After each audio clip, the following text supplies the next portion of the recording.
Welcome to the Explainer.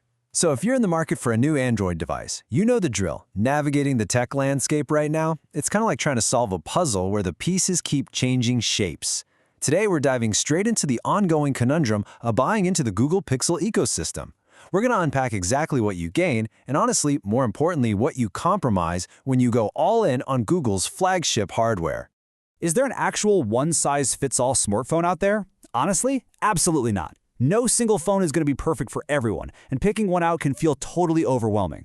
It's kind of like choosing between a super dependable, hyper-efficient commuter car and a fully customized, roaring hot rod, right? Both are definitely getting you from point A to point B, but the experience of driving them is just wildly different.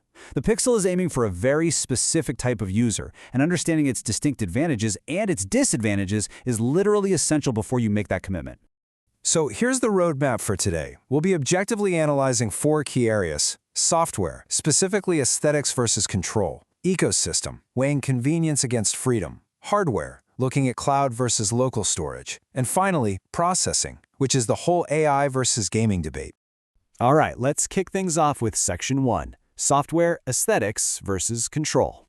You see, Google's overarching vision is built entirely on a design engine called Material U. It's been evolving since Android 12 into what's now called Material 3 Expressive, and it gives you this wonderfully clean, super minimalist experience. We're talking fluid animations, beautifully integrated AI-generated wallpapers, matching icons, and the absolute biggest win here? Zero extra bloatware weighing your phone down. It's just pure, streamlined Google. But, well, that minimalism definitely comes at a cost.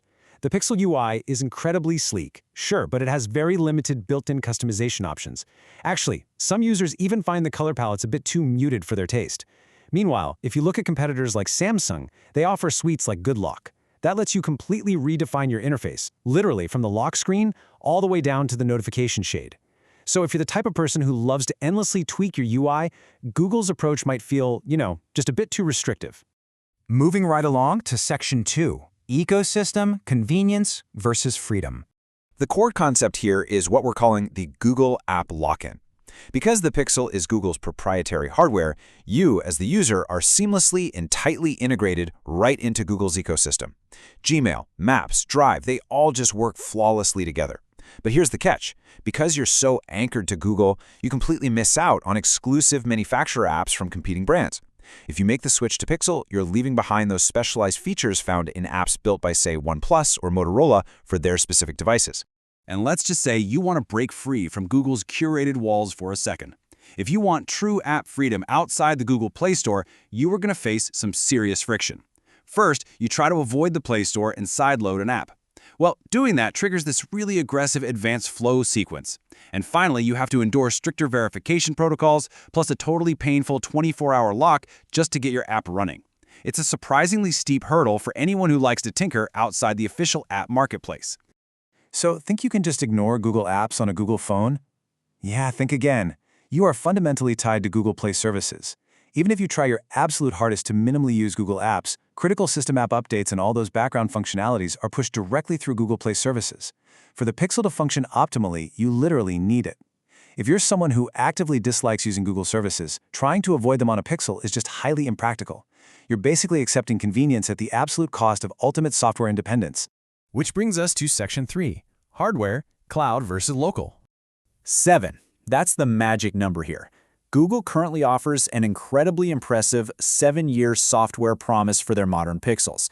Think about what that means. From a software perspective, you could theoretically hold on to this phone, keeping it fully secure and updated for a very, very long time.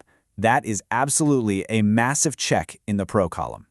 But wait, if you're keeping a phone for 7 years, data storage becomes a really vital issue, doesn't it? The Google Pixel, honestly much like modern Samsung Galaxy devices, offers 0 expandable storage. None. Now contrast that with the Motorola Moto G series, which gives you microSD expansion up to a whopping 1 terabyte. When a single minute of 4K video can eat up hundreds of megabytes of space, being stuck with whatever day one storage you bought on a Pixel for 7 years, that's a pretty massive limitation.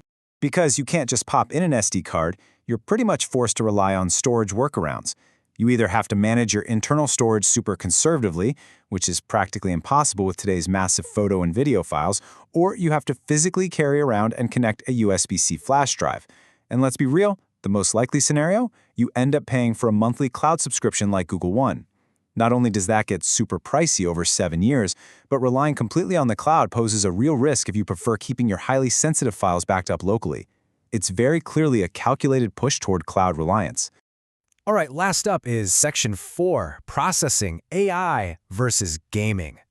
Ever since 2021, Google has been powering Pixels with their custom Tensor chips.